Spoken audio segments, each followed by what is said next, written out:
இப்போ ஒரு கஸ்டமர் வந்துட்டு என்ன மேஜர் மிஸ்டேக் பண்ணுவாங்க ஒரு கண்டெய்னர் எடுத்தாங்க? கொடுத்த லோட விட அதிகமான லோடு ஏற்றணும். ஸோ கம்பெனில இருந்து 2 டன் வரைக்கும் தான் வந்து இந்த வண்டி ஏற்றணும்னா நம்ம அதுக்கேற்ற மாதிரி ஒரு கண்டெய்னர் ரெடி பண்ணிப்போம். இப்போ 2 டன் போது நம்ம 500 கிலோவுக்கு வந்து கண்டெய்னர் கட்டுறோம் அப்படின்னா மீதி 1500 கிலோ வந்து வண்டியில் ஏற்றலாம்.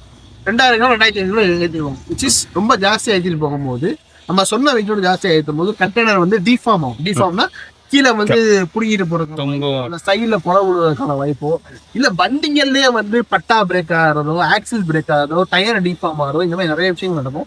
மக்கள் வந்து புரிஞ்சுக்கக்கூடிய ஒரே விஷயம்னா ஒரு வண்டிக்கான கெப்பாசிட்டி என்னமோ அதுக்குள்ள மட்டுமே அவங்க லோடு ஏற்றிட்டு போனாங்க. வண்டியும் சரி கண்டெய்னர் சரி ரொம்ப நல்லா இருக்கும். அதே மாதிரி கண்டெய்னர் வந்து மெயின்டெனன்ஸ் ரொம்ப ரொம்ப ரஃபா தான் பண்ணுவாங்க. இப்போ எப்படின்னா 2 மாசத்துக்கு ஒரு வந்து போல்நட் நம்ம டைப் பண்ணுவோம். நம்ம வந்து போல்நட் டைப்ல தான் ஃபிக்ஸ் பண்ணிடுவோம். கீழே வெல்ட் அடிக்க மாட்டோம். ஸோ அப்போ ரன்னிங் டைம் வந்து போல்நட்லாம் வந்து உங்களுக்கு லூஸா இருக்கான வாய்ப்பு இருக்கு. அது 2 மாசத்துக்கு ஒரு ரெகுலரா டைட் வச்சுக்கிட்டே இருந்தீங்கன்னா வேற எந்த மெயின்டெனன்ஸுமே நம்ம கண்டெய்னர் வந்து தேவையே கிடையாது. இதுக்கு கவர்மெண்ட் நார்ம்ஸ் எதுவும் உங்களுக்குன்னு தனியா இருக்கா? எக்ஸாக்ட் நார்ம்ஸ் எதுவுமே கிடையாது சார். ஆர்டிஓல கொடுத்த நார்ம்ஸ் என்னன்னா சொன்ன மாதிரி ஒவ்வொரு சைஸுக்கும் இவ்வளவுதான் வந்து வண்டியில இருக்கணும். கேபின்ல வந்து 3 இன்ச்சு 3 இன்ச்சுக்கு மேல அகலம் இருக்கக்கூடாது. சின்ன வண்டினா வந்து 1 அடிக்கு மேல நீளம் இருக்கக்கூடாது. பெரிய வண்டினா 2 அடிக்கு மேல நீளம் இருக்கக்கூடாது. இதே வந்து எக்ஸ்ட்ரா லென்த்னு பாத்தீங்கன்னா சேசிஸ் வந்து 1 அடிக்கு மேல வந்து சேசிஸ் எக்ஸ்டென்ஷன் பண்ணிருக்க கூடாது. இதான் வந்து ஆர்டிஓ நாம்ஸ். கவர்மெண்ட் நாம்ஸ்ன்ற மாதிரி நம்ம தமிழ்நாட்டில் எதுவுமே கிடையாது. பட் அதர் ஸ்டேட்ல போனீங்கன்னா சில நாம்ஸ் இருக்கும். For example